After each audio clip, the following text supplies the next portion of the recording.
Welcome to the third episode of our series on homelessness, faith and despair, hope and recovery, a Canadian perspective, compared with last week where we focused more on the United States and the perspective we got that week.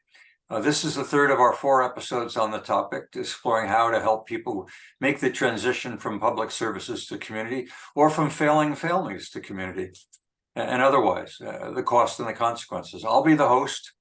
I'll be interviewing Doug Sedore and Justin Burford to discuss who are the homeless and their experience with them and how to reverse hopelessness. So starting out with you, Doug, I use faith in the title because of your own background. Introduce yourself and tell me a little bit of your own personal journey and what's led you into the world of serving people who are deemed today homeless. Okay. Well, yes, I'm Doug Sedore, and raised in Southern Ontario on a small farming operation. Well, it was kind of a larger farm because we farmed with my grandfather and some of my uncles together. A large family background, a family where faith was important. So that's always been part of my experience right from the time I was born. My later teen years, I developed a problem with alcohol and was really kind of headed on the fast lane to alcoholism and some of the things that were part of that part of my life. I can say because of some of my work in the prison system that I've seen the bars from both sides, but I was one of the fortunate ones, if you like. I sobered up when I was 20 years old, and started to ask myself the question, what should I do with my life? A young man.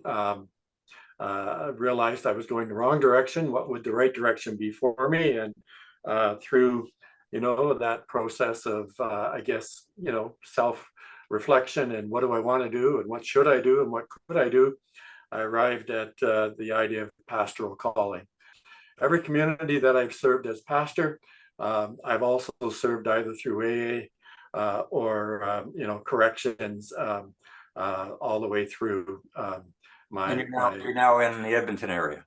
So now in Sherwood Park about 10 years ago, well, when I first moved to Edmonton, we opened a center in Abbotsfield dealing with homelessness and addictions. We saw all of it there.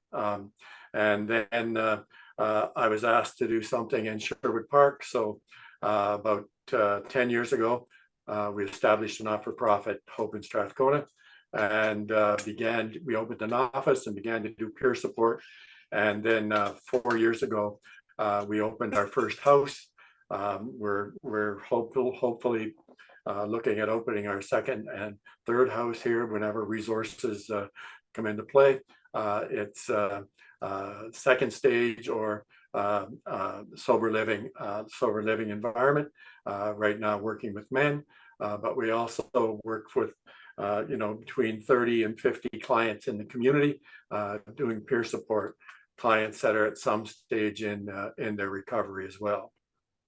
Okay, well, I've gotten to meet you as a byproduct of getting to know Justin first. Justin, you and I met when you were getting the Edmonton Integrity Award, and I was on stage with you, and I was taken aback by your story, and in fact, it helped trigger this session. So tell us a little bit about your story, because your life has changed dramatically over the last 7 years, but at one point in time, you would have been the subject of this discussion because you were living in the alley. So tell us a little bit about what's brought you here.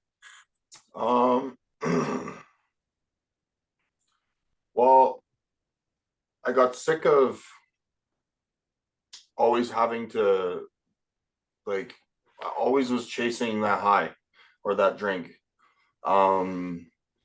And I would always end up back in jail. And, people say jail's a bad place, but in the end, jail saved my life because I wouldn't go to detox on my own. The only way that I could detox was when I was locked inside a cell. So yeah, record wise, crappy, but at the same time, it saved my life. I feel like I wouldn't be alive today if I didn't, because then I found out when you get released, there's treatment programs that you can get out of jail early if you go to them. So I would always go to these programs, and at first I just went just to get out, but eventually these things kind of ingrained in me. I was like, well, if I just humble myself and I listen to somebody that has what I want, it should work. And the first time that I did that was literally the last time I ever used again. When you talk about recovery, how long did it take? How many ins and outs did you go through? So I was out for 12 years ish. And I would say after the second year of using, I went to at least one treatment center a year. I would get out, have a little bit of clean time, but the thing is I was never ready to be integrated yet.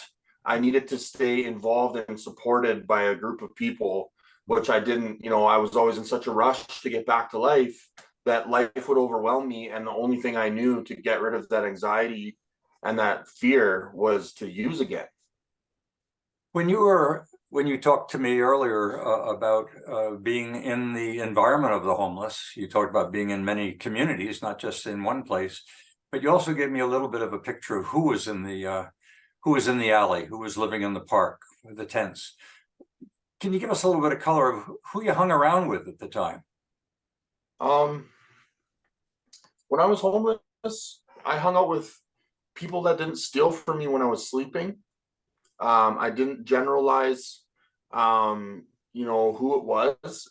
I had friends that were like, 65, 70 years old out there. And that was because I had a moderation of trust where I wasn't going to get set up or wasn't going to get robbed or stolen from, because that's a real thing out there. If you have anything good, somebody out there is going to want to take it from you. So survival of the fittest, is that an appropriate way to refer to life in the alley? Yeah. I've fallen asleep before, woke up without shoes on my feet in the middle of the winter. So it's pretty horrible to walk around on the snow in your bare feet. So regardless of age, I guess even regardless of your level of education, I mean, is everybody homeless a dropout of school, or are we talking? There's some super intelligent, smartest people I've ever met. The reason why they can't stop using is because they're not willing to listen to anyone's advice because they're too smart. Okay. At least when I had one guy that he literally fill a whole board with equations and stuff. He could make a car run off water, and he couldn't stop using heroin.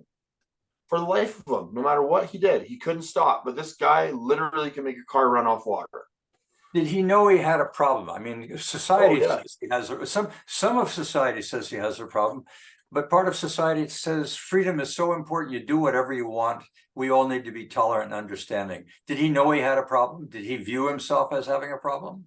Yeah, that's the insanity of addiction. Is every single time you think when you use again, you think that you got a handle on it and you're going to do this differently this time. And lo and behold, when you're a junkie or a junkie, you use a substance that alters your mind state. You're going into oblivion. You can't just do one. It starts the wheels and then it's over.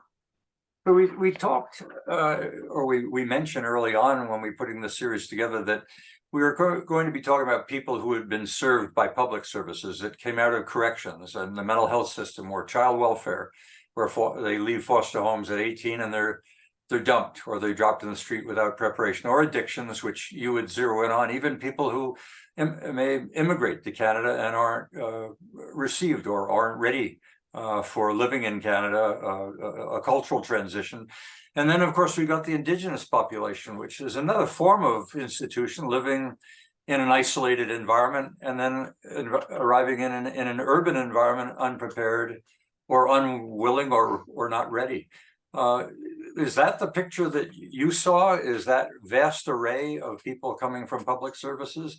Or were people coming out of the middle class, out of homes because they couldn't pay their mortgage anymore and brought their kids with them? All of the above. Astounding.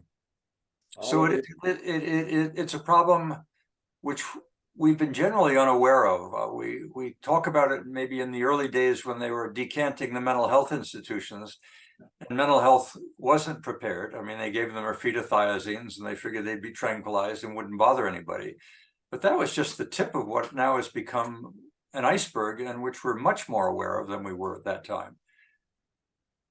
When you see public reaction, Justin, do you think the public understands what's going on out there, or do they overreact and simply say this can be fixed by police, or we're going to be utopian and we're going to get everybody off addiction? How's the public reacting today from your perspective? I think a lot of people are closed-minded to it until one of their family members struggle from it. Or they know somebody that struggled from it, or, like, people can be so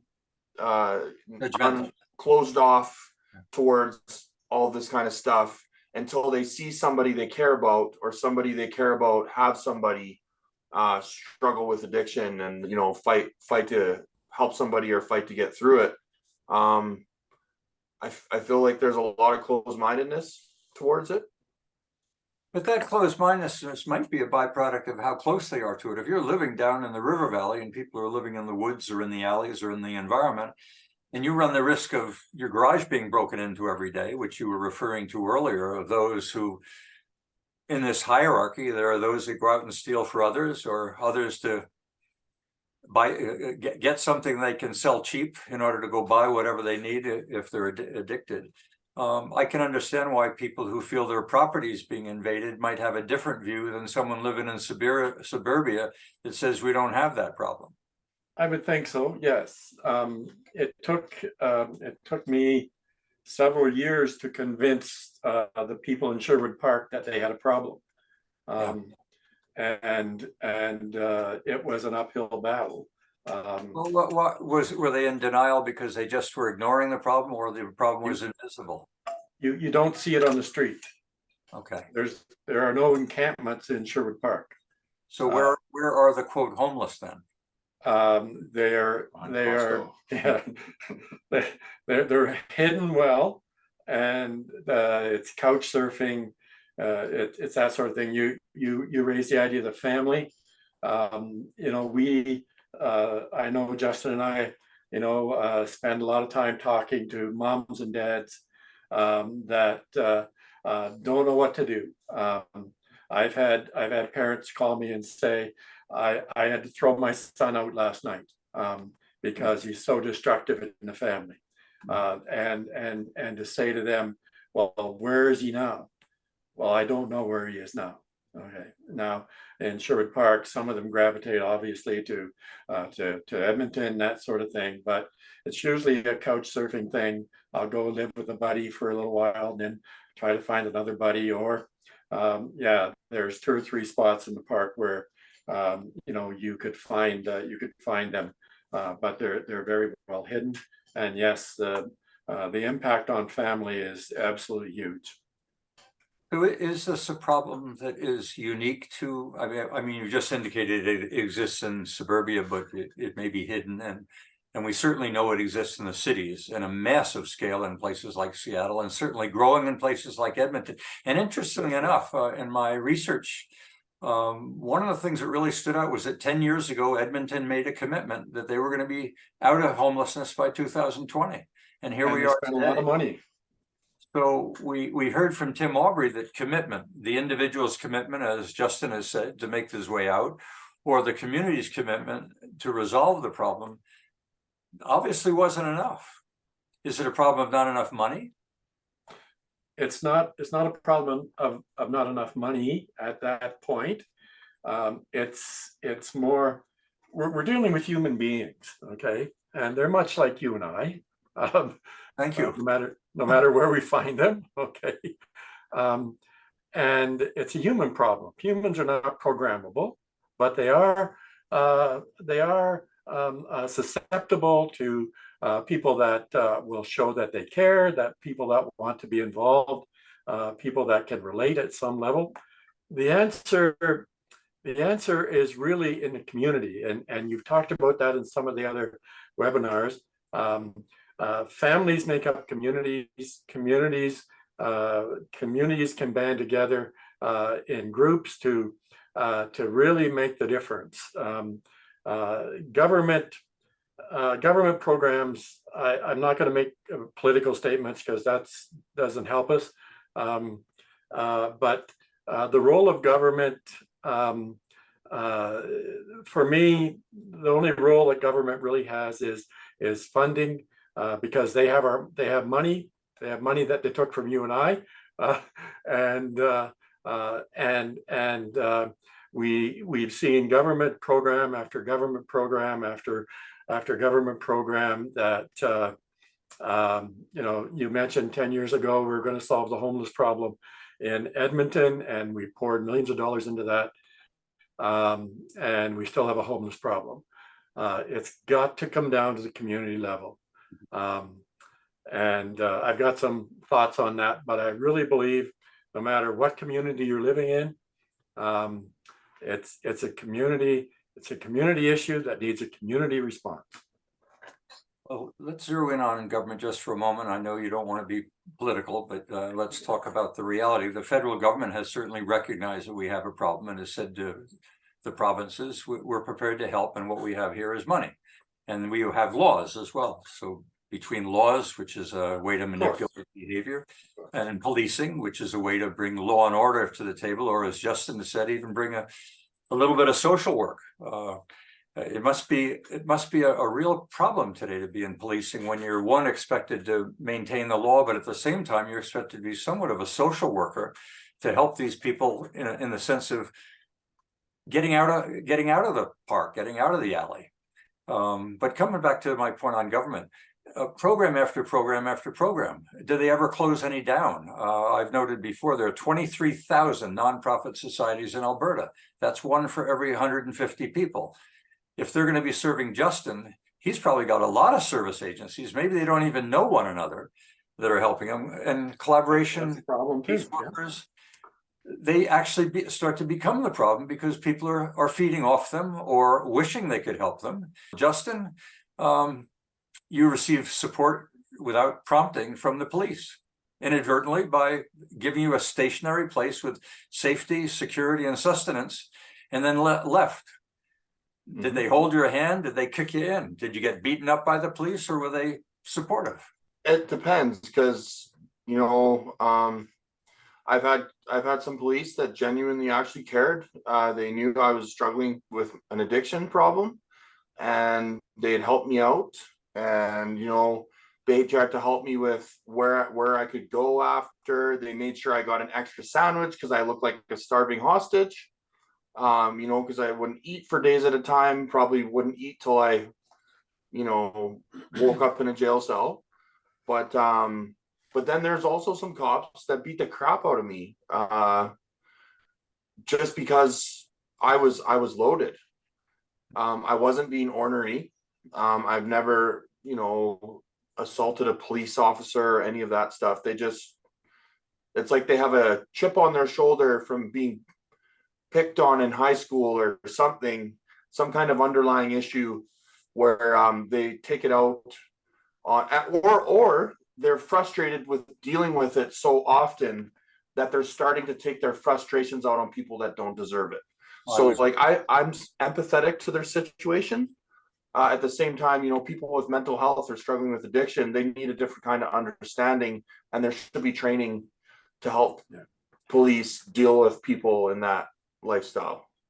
It's interesting. In war, you would rotate the soldier out after his period by giving him some rest and giving him some breaks, so he doesn't himself become a mental health issue. I don't know whether the police actually rotate people through their commitment to working with the homeless or working in community or not. They obviously are the policing side of things is necessary, 100%. But police officers are trained to be police officers, law enforcement. Right. We sat with a group about 10 years ago, and I believe in peer support workers. Peer support workers are there. They're trained now to work with mental health and addiction. Peer support workers understand where they're at because they were there. They understand not only what it's like to be in addiction, but they also understand how to that there is a road to recovery. That group we were with about 10 years ago said, with every police officer, there needs to be a peer support worker. In every hospital, there needs to be peer support workers, because peer support workers would work one-on-one or one-on-one to 2 or 3, and literally walk with them through the recovery process. I think that we even went so far as to make a recommendation that we needed about 100 peer support workers in the city of Edmonton and surrounding area that would go. So when the police went into the camps, the peer support workers would go into the camps as well. And when somebody was released from the hospital, the peer support worker would be there and say, "Okay, let's walk together. Let me help you." I still believe in that. So the transition there was not abrupt. That if there is someone there to receive you, or someone there who knows full well this is your day, I will walk with you. You're not going to be alone. You may have forgotten. Communities are changing rapidly. This is the LRT. We don't have newspapers anymore, but this is how you look for work, or this is where you go. That person helps them make that transition from living in a lockup. Or you mentioned, I think you said 23,000 not-for-profits working. In I don't know how many are working in this area, but who knows they're there. The bureaucracy, if you send somebody to a government office, and again, I'm glad they're there, but the maze is. As many of you know, I was involved as the regional director for the development of community services for people with disabilities who were vulnerable when there was a commitment driven by parents to close that institution in Red Deer. The parents said, prepare my kids, develop the support services before they leave, make sure the community knows who they are, open up the schools. And we did those things. What I don't know, and what I have always been concerned and worried about, is whether the measures that we took resulted in dumping. They certainly weren't dumped at that time. They had the option to go back. Parents knew full well that sooner or later that we have to answer the question, what happens to my kid when I'm gone? So there's got to be a support system that takes them from cradle to grave. But I think we did that. But I'm going to ask the question, and I ask it with delicacy, because in a way it's evaluating something that I was personally involved in some time. This is not an issue. I'm referring to people with developmental disabilities, not the mental health issues. Is my population in the alley? Those who would have been referred in the past to mental retardation? Are we dealing with simply people with mental health and drug addictions, et cetera? Or are we also dealing with people who just don't have the skills of daily living because they don't have the wherewithal to learn to maintain themselves? It's a tough one. I would say that again, it's right across the board. My oldest client in the community is 83 years old. So it runs the gamut in terms of age, runs across every occupation, et cetera, et cetera. And so when I see some of the mental health issues, for me, there's definitely a place for care and concern, but it's a broader picture than just I have mental health issues and I use a substance to prop me up. Some of those issues must be dealt with in a hospital or in that setting. we're not equipped to deal with those and so I think there's a space for definite more it's not about institutionalizing, it's about taking the time and the effort to make sure that they receive the kind of care that is necessary. For me, the bottom line is, I just look at my own life. How did I learn anything? Well, somebody showed me. I think it's true for everybody on the call here. How did we learn? Somebody had to show us. Somebody had to walk with us. But if somebody had to repeatedly say, Doug, this is what you need to do. If we don't intervene early enough, the learning that is going to take place is among those that are already in that system, and they become part of a culture that is committed to let's stay put, or I have a problem of addiction, I'm a victim, nobody cares, or if I can find care, I may take advantage of it. We talk often about early intervention. Sounds like Justin, you didn't see early intervention. You found yourself in a culture that was hard to get out of. Who could have stopped this? His mother would disagree. Okay, tell me about that. What's the question? Early life. Was there any way? No, I went to Christian school or Christian camps, youth groups. I was the kid everyone's parents wanted their kid to hang out with, because I always made the right decisions. My values were on point.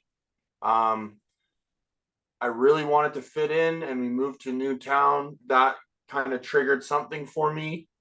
But then also on top of it, I've got ADHD, and sitting still and concentrating and memorizing, which is the only way that school seems to run, made me feel stupid because I couldn't do the way that they wanted it to. Even if I tried my hardest, I would still subpar grades and failed, and that led ultimately to me going with the partying crowd.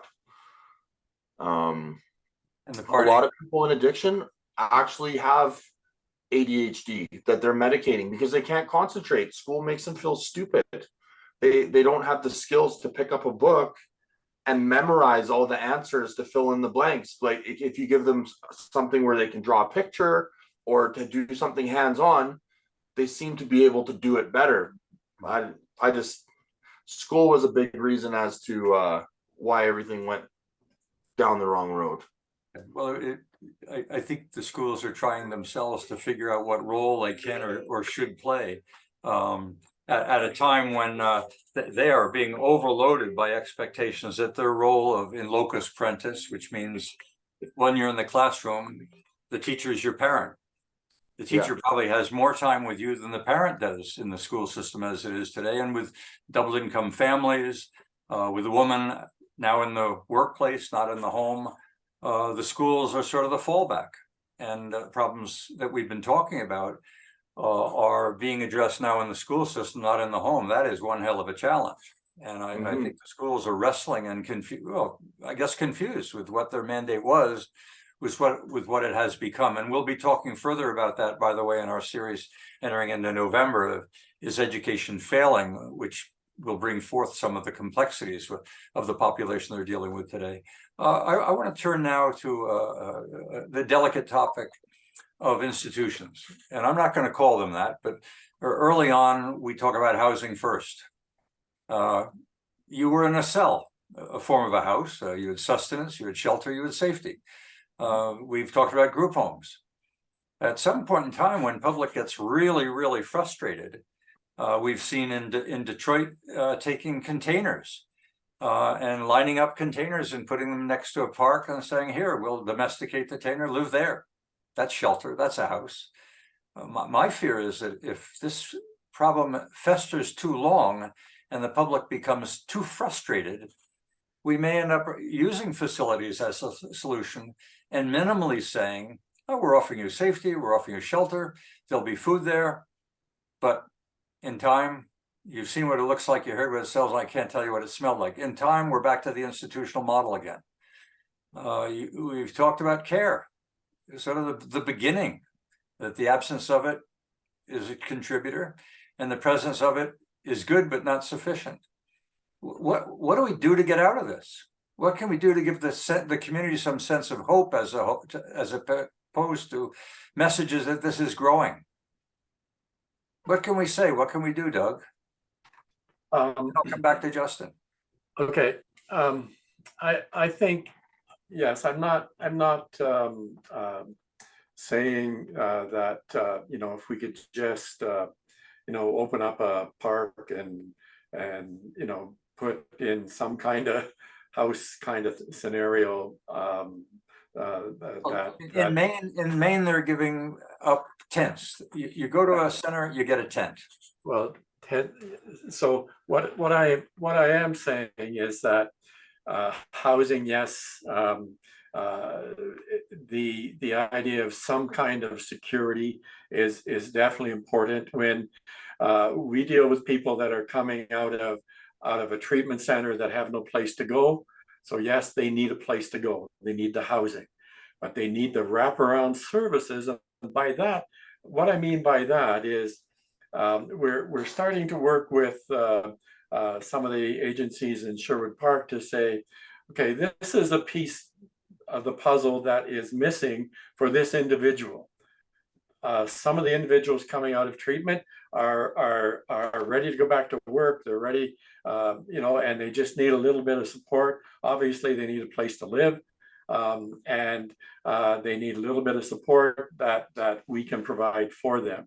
But others, their situation is a little bit more complex, if you like, although I think most of the time it's pretty simple. But what do they need? So if they need to talk to a psychologist, a counselor at that level, here's a counselor you can talk to. If they need medical treatment, here's a doctor that can help you. If they need, some of our guys go back to school. If they need some support to further their education or to develop a trade, okay. I guess what I'm saying is housing is just one piece of this little puzzle. You can stick somebody in a house to do what? What happens then? Okay. So somebody has to, again, simply say, my line to everybody I work with is, look, let's walk together for a while. Maybe we walk together for a few weeks. Maybe we walk together for years. Okay. Because that's what helped me. That's what got me stable. I had a lot of people on my side back there. Okay. Family, friends, etc. Teachers, mentors over the years. Again, isn't that what it is to be human? Well, you said earlier that we had 2,500, which might be an underestimate, people living in it. If each one of them is in need of a caseworker, and we've got programs that they need to go to because the communities, they don't go out of their centers into the streets, which is where the issues need to be resolved. 100%. We need a lot of people. We need a lot of care. We need a lot of, and if the problem continues to grow and becomes as voluminous as it is, then we look for volume solutions. And that's when I begin to become concerned of somebody saying economically, we can put a building together, we can put everything you need, safety, security, and sustenance in that building. You're going to be happier there than you are in the alley, and the community will be delighted. And Michael Foucault will say, I told you so. Justin, you've seen care. You yourself told us about your journey and how difficult it was for you, even in the presence of support, to make that turnaround. You had commitment. There were those around you that had commitment. This wasn't just care. It took time, maybe shifting of trust, and anything you can add to what Doug and we've been talking about that you think might be missing or we need more of. I think the biggest thing was the support for me, being available when I needed it, because when someone's ready to change, they're ready in that moment. They're not ready to wait for 3 or 4 weeks to get transitioned into a house or into a treatment program. The only reason why I had to go to jail to get detox was because if I wanted to go to detox, I go to detox and then I have a 2-month wait to get into a rehab center, or sorry, rehab, yeah. And there's like, in the time that I'm waiting, I'm gonna run into some money, or I'm gonna run into something, or somebody with, you know, drugs, and the temptation is there, and you're too fresh. So you end up back out there, and then you use, and until the same thing, it's a cycle. They don't have a safe place for people when they're transitioning from detox into treatment, and then even from treatment into a second stage.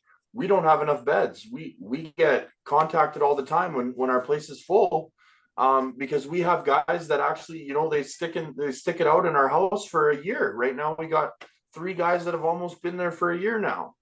And you know, it's because we're trying to help them actually lift off. So we're not kicking them out early like your time is done. It's like we're getting them to the point where they can fly on their own, because I always used to get rushed out of these places that I was at, and I would always, they're like, your time's done now, and it's been too long. And I would end up, I'm telling them, I'm like, I'm not ready. I would end up using again. Yeah. Right away. You know, so you mentioned that the jail and the time spent in jail actually was a place to detox, a place to get your shit together, and to move on, and hopefully this time around make some progress. Do people use the jail? Is the jail a utility in this system, that people actually will intentionally use the jail? Yeah, I believe that people use the jail for shelter and food. It's both. Obviously, you don't get to jail by accident. Okay, You're just not as worried about it. yeah, and it can become that. I think I told you I served as a prison chaplain for years here in Edmonton, and there were those there that you know, have said to me, and I still work with some of them in the community, that going to jail saved my life. I was on a dead end, and yeah, I broke the law. I have to be accountable for that. And in some cases, yes, they leave, and they do go into quote a halfway house, depending on what their parole system is, situation is. But then again, where do I go now? Okay, I can't stay in that halfway house for, you know, maybe 3 or 4 months. And now where do I go? I still, you know, if I don't have a job, I have no money, I have no resources. Where do I go? So again, we have to connect those dots. We have to learn to connect the dots.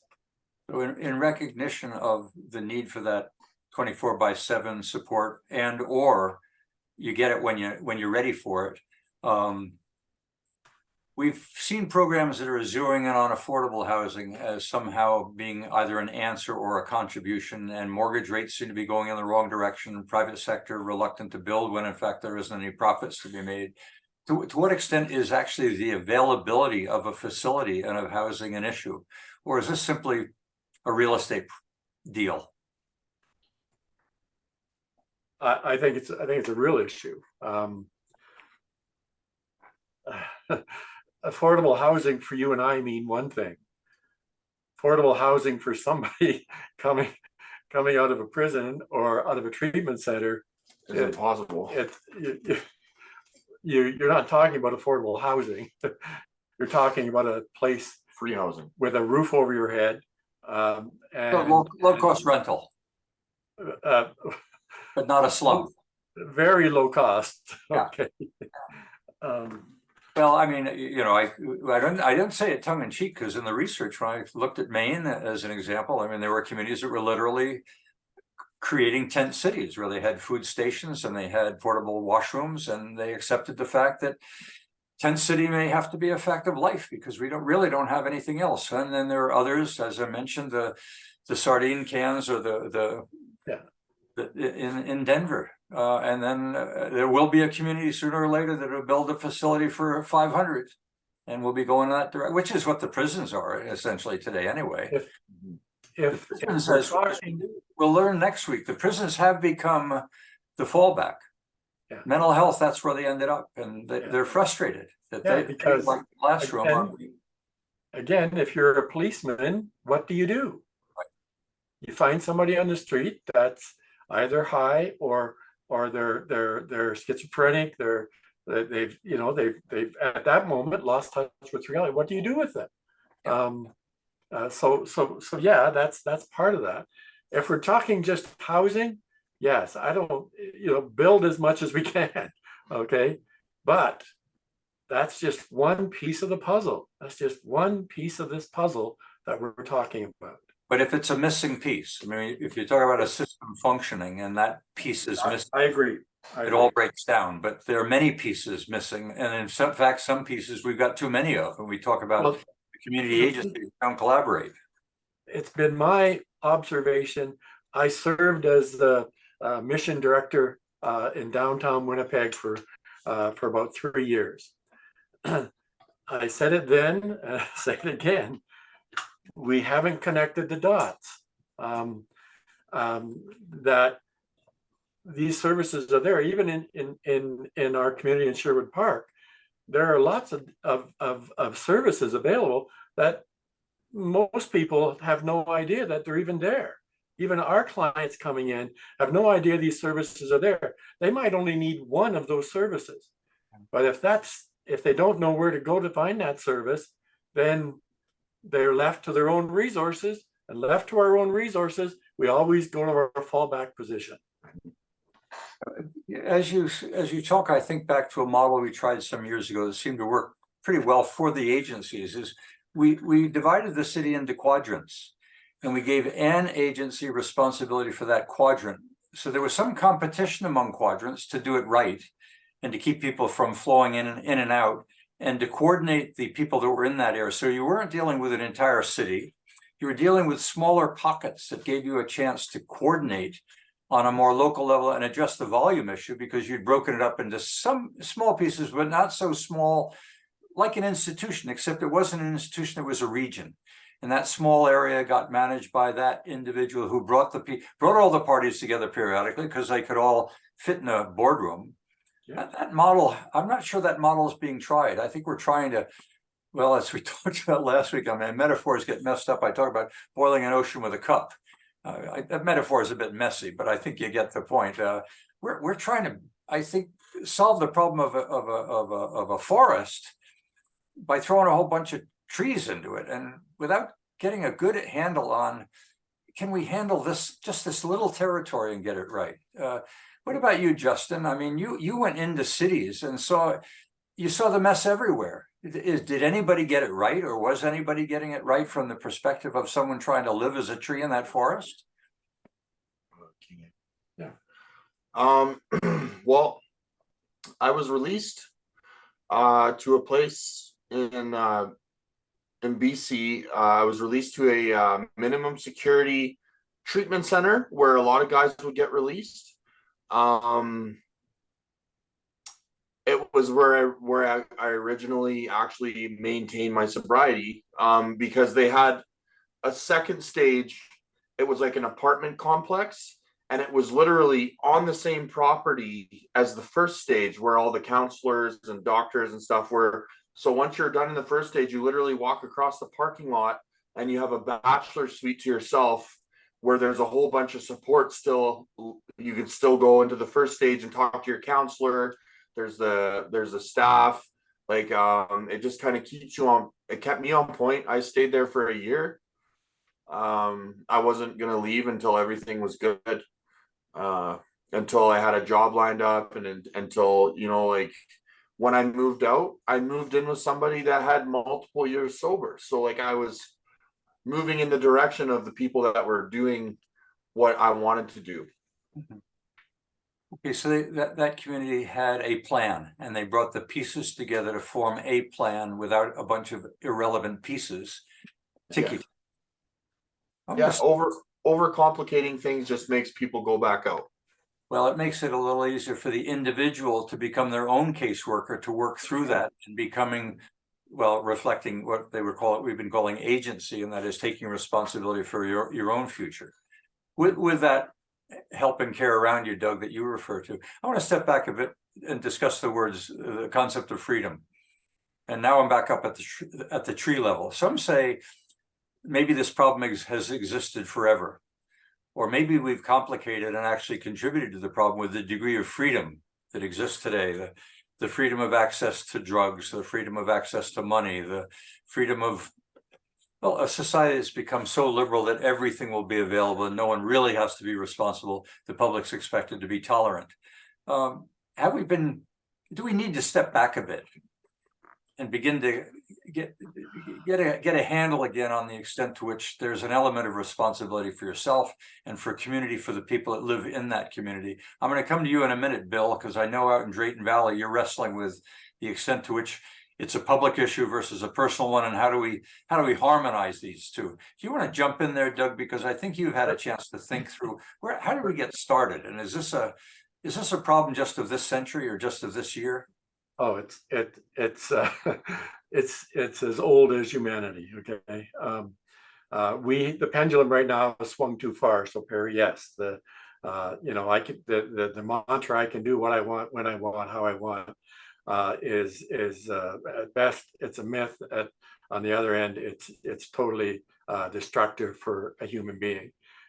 We need one of the things that we do with the guys that we work with is, this is your life. You are responsible for it.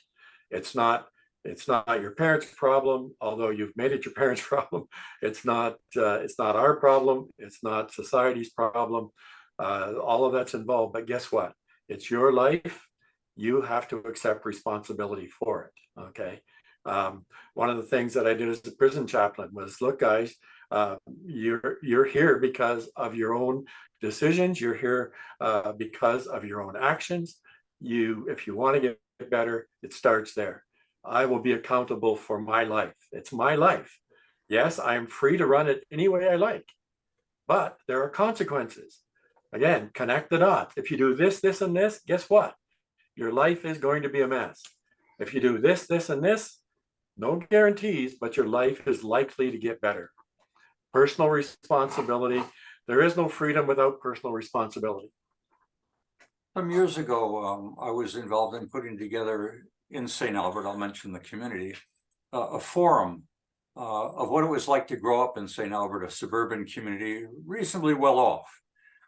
And instead of putting the pediatricians on stage, we put the students on the stage and had the parents and the pediatricians in the audience.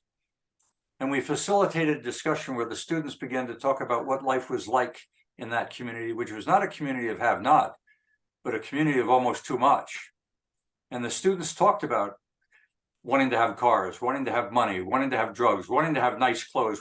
It was all available.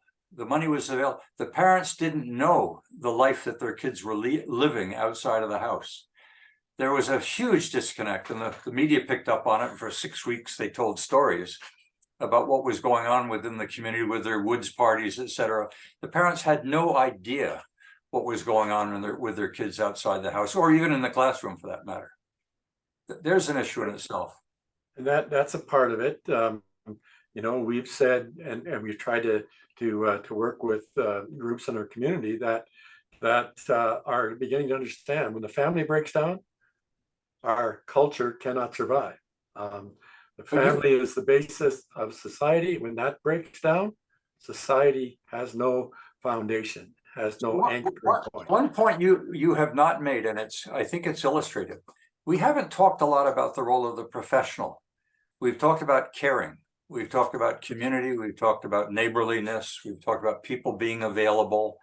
Some people would like to professionalize this and create new careers or create new professions and say, okay, we're going to make this the mental health issue of the day, and we're going to throw professionals at it, and they'll have jobs. I'm not quite sure that's what you're telling us. I think what I'm hearing is the solution almost from beginning to the end, more of a caring community. Don't misunderstand me. We need people who are trained, and I'm not a doctor. I can't give you medical advice, etc. Okay, I'm not a psychologist. I've studied psychology, but I am not a psychologist. I'm not a psychiatrist. Okay, we need those people. Don't make any mistake about it. Okay, but, so we need the specialists in that journey. Are those specialists aware of and ready to treat the homeless? I mentioned a few weeks ago, I had to fire, I think it was 25 psychiatrists because they would not go down to 97th Street. And that's the disconnect. That's the disconnect. The point, I keep beating the drum about peer support. I saw it in the prison system. I see it in our system. They sit across the street, they sit across the table from a psychologist, and they say to that psychologist, "You don't understand. You've never been there. You're giving me the learning that you got out of a book and in the classroom. You don't understand." When they sit across from Justin or sit across from me, I call BS, because guess what? I do know what you're going through. How do you know? I was you. Yeah. I personally, from my experience, I wouldn't listen to somebody who hasn't been through it. If they're trying to counsel me on how to get out of it, I want to know that you've been through it and succeeded and gotten through it. I don't want to hear about somebody that was good at school, that read books and did all the stuff. Like from an addict's perspective, I didn't want to hear it unless this person, like, unless I knew they struggled and they were at rock bottom and they felt the pain that I was feeling. I'm like, you actually don't, the bubble isn't being opened to hear what you're saying because I don't trust it. Almost like angel investors in the finance business of saying, I'm not giving money to someone unless shouldn't be taking it unless I walk the talk, because we're going to go through pain together. And I'm not saying that every psychologist, every doctor has to bottom out. I'm not saying that at all, but they have to be connected. They have to have access to people that have bottomed out to help, which is the peer support that we're talking about. There has to be a connection. Now, a place where many people will go who are in the street or in the alley or in the garden, for that matter, is emergency at the hospital. That's right. Peer support would cost us about 15% of what it costs the hospital. So what we see today, and I've seen it, and I'm sure all of us have at one time or another been in the waiting room of emergency. We've seen who's in there, and we know that some of them, many of them perhaps, have come from an alley. You can see in their dress and their sneakers, and their baggy pants and their lack of washing. And they go into emergency for something quite simple as care or a bite to eat, and they'll meet a professional. The role of the emergency ward in downtown Edmonton at the Alexandra is incredible. It's the only place people can go in the evening, or maybe at all, other than the jail cell, to find someone who might care enough because they're facing a situation of starving or just life itself. Okay, I'm gonna turn the questions over and bring in some people from the audience. Bill, I indicated to you earlier on that you're out in Drayton Valley. The questions we talk about are typically suburban and urban, but what's going on out in rural Alberta? Well, in rural Alberta, especially in Drayton Valley and probably other smaller communities, we have the same issues. Probably, though, to a greater extent, because we do not have the support services that may be available in larger centers. One interesting thing that I really appreciate is what Doug is talking about, peer support. But I guess my question, Doug, would be, when does that peer support required? At what stage? I would say at any stage where somebody has maybe shown up at the hospital, they've stabilized them, and now they're going to be released to do what? Well, go right back where they were. Okay. Peer support for us is as soon as somebody leaves the treatment center, we're there to walk with them, okay, so that they don't just simply go back into the same situation that they were in. Because if they go right back into the same situation they were in, chances are they're not going to make it. Peer support in a city of Edmonton, for example, would mean that we have people who understand what's happening in a camp, for example, and are willing to walk there, whether it's through a partnership with police or a partnership with social services, whatever, because they're saying to the individual, I will walk with you. Somebody has said you should go to ABC office. I'll go down there with you, okay? Because there's just, like I say, it's just disconnected. So our peer support workers are there at any point in which an individual has either through their own sought for help or through being, like I say, imprisoned or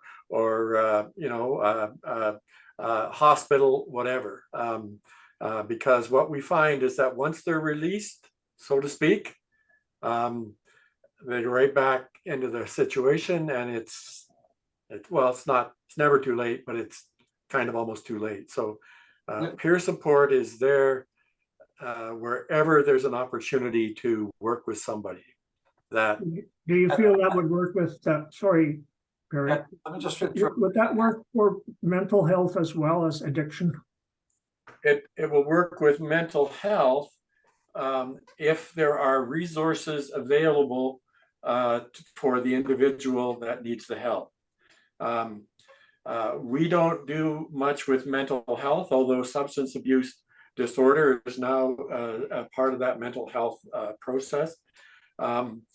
So we need to be able to connect that individual to, that's where they need to be connected to the professionals.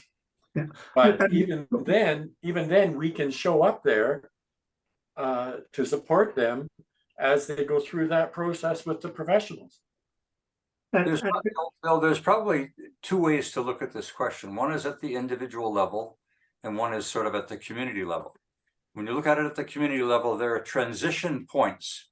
At 5 years of age, when you go from family into school, when you're coming out of school, when you become unemployed, when you've been in a hospital for a long period, when you're making transitions is often a stress point. That's often where, and you can anticipate where they are when you look at a program, is when are we likely to face, when is that person then, and you translate it then. Now, Doug's brought up, you can't anticipate every stress point that's going to happen to a person. That's where that care worker or that care person is. No one will, I don't have to be with you 7 days a week, but I need to know when you are going to be facing something you haven't faced before. And when because typically you'll do what you're familiar with. But when you're faced with something you're unfamiliar with, there is a moment where I'm probably going to be able to help guide you. I can bring you counsel. How am I doing, Doug? Yeah, transitions points are always there. Yeah. Because Bill, if you spent time, and I think Justin, you alluded to that, if you spent time with the individuals, you would get to know that individual stress points. And that's where you have credibility. If you're coming at it as a doctor, having read the books and knowing what the stress points are from a book point of view, it may be irrelevant to that person. And yeah, I agree with all your points. Like in Drayton Valley, we have probably around 40 homeless or so. We have pods for them where they can go and sleep in the evenings. They can come in roughly around 8 p.m. and be out by 8 a.m. We also have warming hearts where food is offered for them. We also have opportunity homes, and I'm not sure if Doug's familiar with that or not. The transition, as Justin referred to, okay, once you're in prison or to go to opportunity homes, you have to be sober for 30 days or addictive free for 30 days. That's right. So what, Justin, do they do for those 30 days? Sit on their hands and pray that they don't use again. At least now, because they don't have very many programs to fill in the gap, the gap that everyone needs in order to get in, because there's a waiting list, and usually the waiting list is no shorter than 4 weeks at least. So you have 4 weeks. If you have nowhere, no safe place, you have 4 weeks to wander around and try and stay sober because if you use, then you're back at square one again. Yes, So exactly. And this that's is another piece. That's another piece of this puzzle.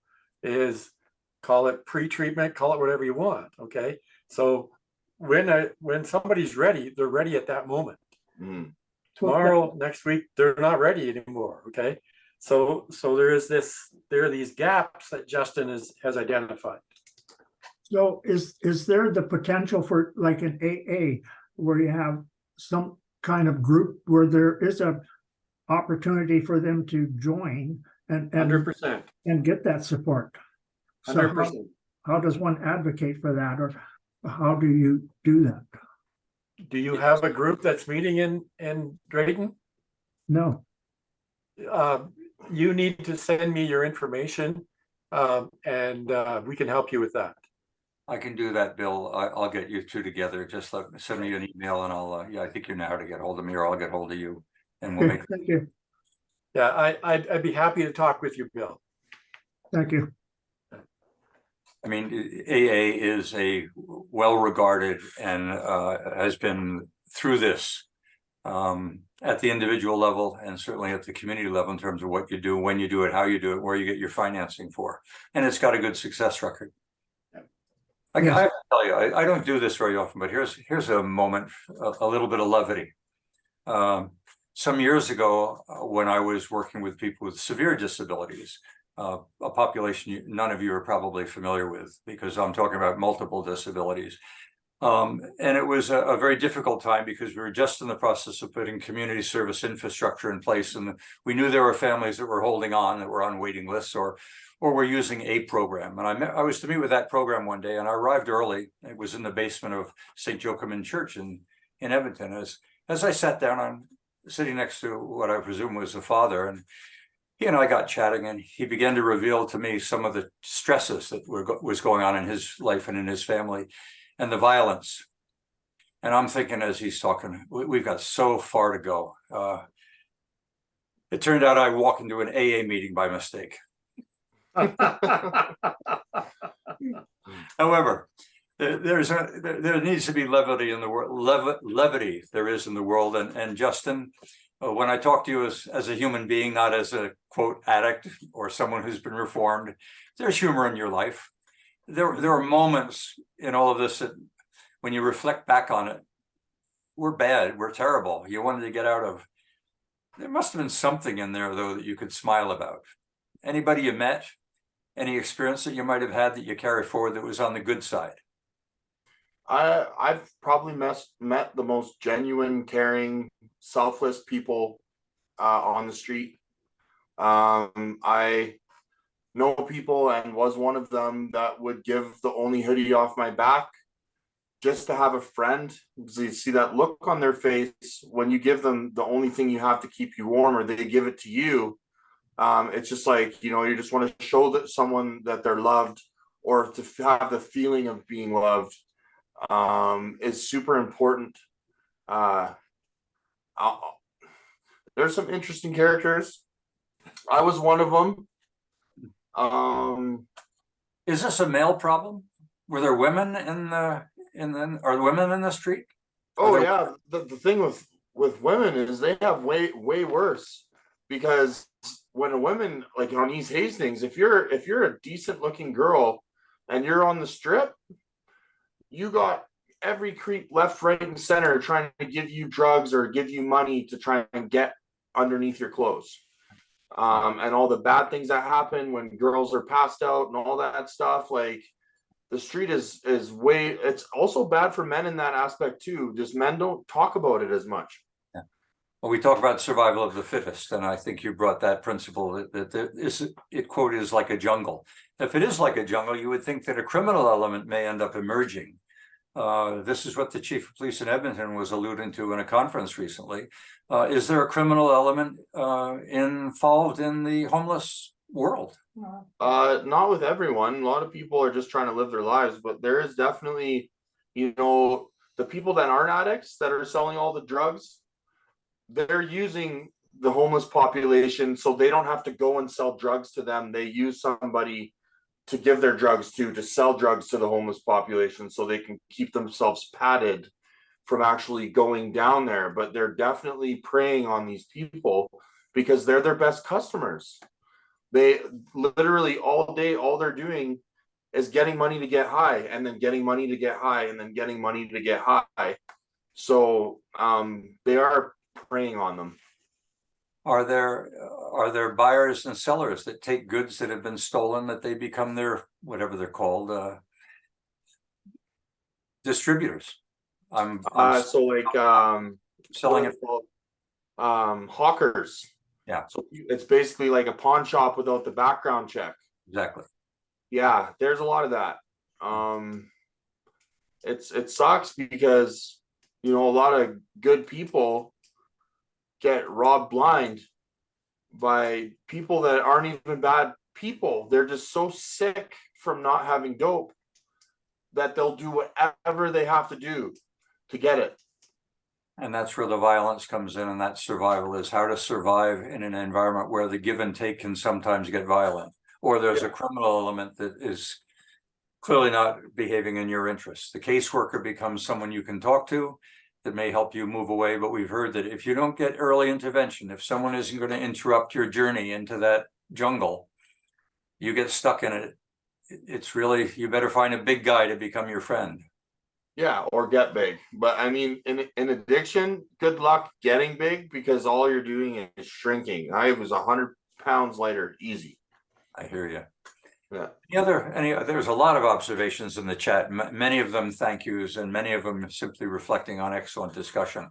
I think you have brought us to a point where we can say we've got a sense of what it's like to be in the service business, Doug, and some of the frustrations, and Justin, what it's like to be an individual living in an environment where survival of the fittest is so the law and the law of the jungle.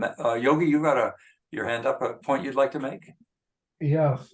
So Perry, you mentioned that we seem to have a large number of NGOs and social services in Alberta, yet we appear to still have some kind of a homeless problem and the support of mental illness and so on. And I'd like to hear from Doug and Justin whether solutions like housing first or spending more money than we're already spending would improve the situation for those people who are suffering through what Justin has so ably explained. You want to add further, Doug? I know you made observations of this earlier, but repeating yourself, that it's not an issue at all. Go ahead. Money is not the issue. More money is not going to solve it. It's not a money problem. Although when you're on the street and there's nothing in your pocket, or you're looking for a home, obviously money becomes the issue. But in terms of more money for more programs, et cetera, it's how we spend our money, whether it's government level, community level, et cetera. I think our priorities are screwed up. That's what I think. That seems we have money for a lot of things that maybe aren't priority. So I don't think it's a money issue in as you I think are asking, Yogi. I think it is an issue where we put resources where they're going to make a difference when we're talking about human dilemmas, whether it's at the family level, education, resources for community services, evaluation. That's why I said before, government programs. I think, again, no disrespect, there are a lot of smart people doing a lot of good things, but governments are disconnected in too many ways. Governments are disconnected from community, and the answer lies in community. The community knows what they need. The community knows what resources that should be put into certain areas. And so I think we just need to really sit down and evaluate what our priorities are, where we should be spending the money that is there already. I don't know, Justin, any? Doug, go ahead, Justin. I think the people at the top in charge of doling out the money are way too far up to even be paying attention to the people they're giving the money to or not giving the money to. So a lot of these people aren't receiving anything or any help because the people at the top are too busy figuring out where to build a median. Some years ago, Justin, we did an analysis of exactly that and found the increased money did not bring more service to the people at the bottom. It created more jobs. Mhm. And that became the ultimate measure. Did we create more jobs? Therefore, we can say we've got more services, but did we make a difference? Was that money accountable? So if you start at the bottom and you work back up, one of the things you'd start to talk about is merging some of these agencies, which is 100%. regional services. If you've got too many, then it's only logical to say we need fewer. We can still have less administration and a lot more frontline caseworkers. And that brings about the consolidation of those 23,000 into something that might be a little bit more manageable, but that probably says either close them down or begin to talk about when you come in for your grant, you're going to have to come in with someone else and start talking together about this priority, because I agree 100%. I think we need a lot more people that aren't scared to go into the trenches. Because there's a lot of people, they'd love to do this work, but they can't handle it. Like when I was doing outreach work down in East Vancouver, I was where all the rats and the bed bugs and the stabbings and the overdoses and all that stuff. I was actively pursuing sobriety, and I was walking through apartment buildings with my drug of choice all over the place. But I was willing to do that because my mind, you know, I got to the point where I wasn't craving drugs or alcohol anymore. But there's a lot of people that are scared because they don't understand the dynamic. They're scared someone's going to pull a knife out. They don't know how to deal with that person. They think they're just going to, you know, that they're going to stab them. There's a certain way you need to talk to people to de-escalate. It's a skill that you get that you can't learn in school. Mayor in Montreal committed, I don't know whether it was 2 weeks or 3, but committed to go live in the homeless environment, I guess, in a disguise or without people knowing who he was, to get that sense so he could be more credible to talk about the problem and learn of that culture so he could be credible about talking about it. That was the issue I had with the psychiatrists, which were reluctant to even go into the environment, much less come to understand it. And they certainly didn't get a training about it. It's Randall, you got your hand up. Okay. Yeah, I'm wondering about what are the prospects for assisting with, let's say, self-employment for at least higher functioning homeless people.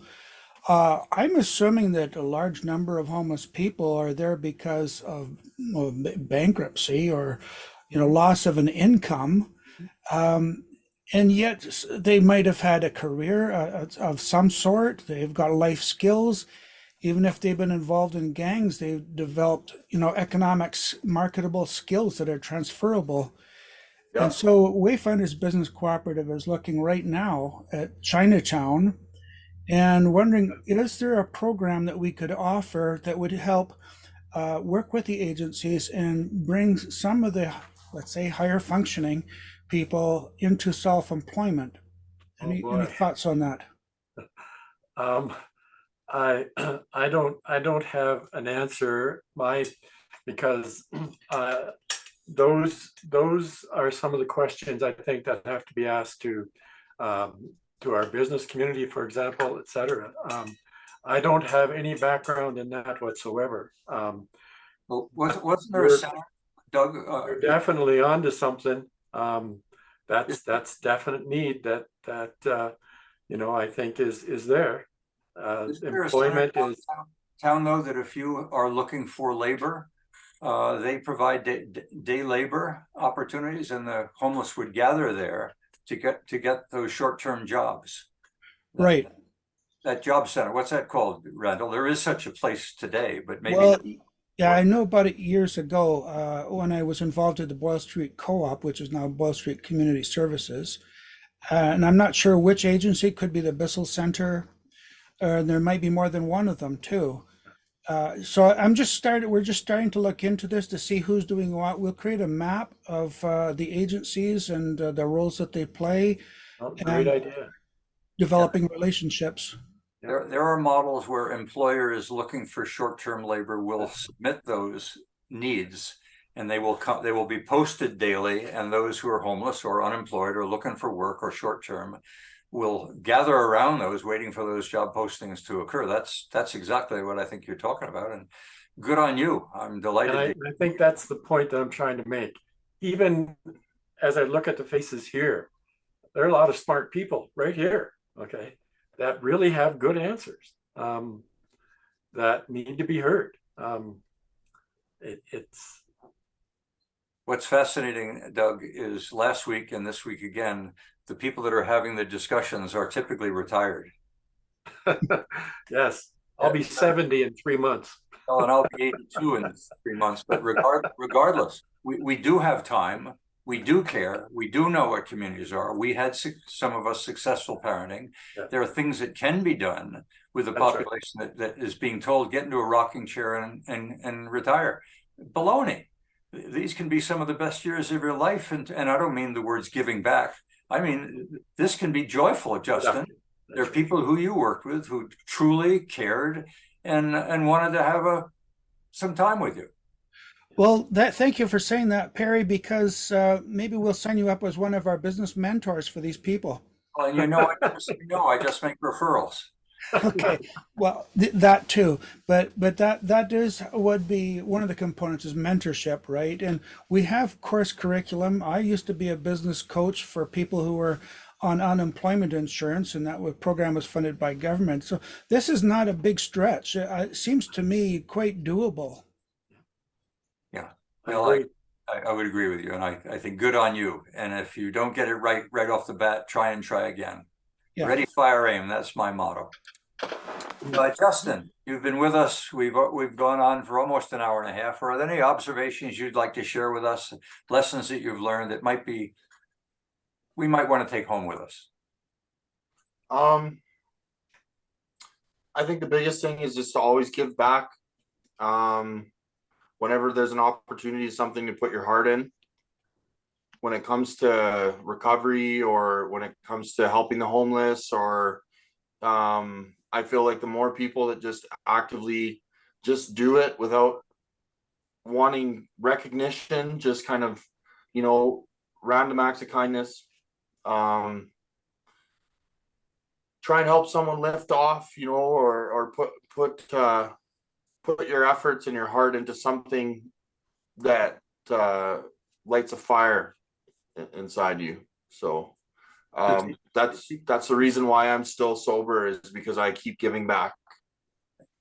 So taking action. I mean, not to dismiss the relevance of care, but I mean, we're talking about care actually making a contribution, not simply wrapping yourself around and saying, you poor victim. You've got somebody who that's right. Put some action into it. Yeah. Greg, before I ask Doug for some closing comments, Greg, you've got your hand up. Yeah, I'd like Doug, I heard you say very clearly that connecting the dots is the answer. And I really like what Justin said about people giving back. Ways of working together. The healthcare system was very concerned with the amount of people showing up in emergency rooms 20 years ago as the sole access of primary care. So they came out with primary care networks defined by geography, with the doctor's office being the place where you can access about 14 flavors of team-based primary health care, dietitians, social workers, and mental health supports. And I'm wondering if that kind of a model, because it replicated across Alberta, and they did talk about best practices from network to network, and they shared best practices because they weren't competing for funding, whether an extension of that primary care network model that's in place today into mental health, addiction, homelessness, crime prevention. Because I think those issues are the tougher ones to solve. That's right. And having a vehicle to connecting the dots. I think the PCN model in North America was leading edge, and I still think it's successful today. But I'm wondering, if that might be a vehicle, something in place that we can leverage into mental health, addiction, and homelessness, because they all seem to be so tightly linked together. Greg, I agree. I agree. So the thing we haven't talked much about, but we will be next week as we get into a wrap up. I'll address that in a minute. Doug, I want to give you sort of the last word, and then I'll do the sum up. My last word is simply thank you. We need more of this, not, I don't mean just sitting and chatting, although that's where things begin to percolate. We need more of this, where we can look at the issues, simplify the issues, and then say, this is what we can do. We have to do it together. Also, too, Hope House is always looking for people to, well, because we need donations to keep running. We're a non-for-profit. If anybody is interested at any point in helping out towards Hope House, because we can show you where your money's going and all that stuff. I'm the guy that says the awkward questions and the awkward, that's how it gets done, though. So I just thought I would put that out there. And I do appreciate that you gave us, a chance to tell a little bit about ourselves and about what we do.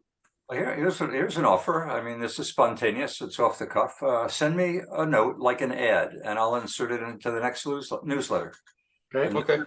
Of doing that is to say thank you to you, and for all of us. This issue requires a level of awareness that does not exist in the public at large. It's getting tainted as very dark, which it is, and survival of the fittest certainly makes it no playground if you're in the world of the homeless.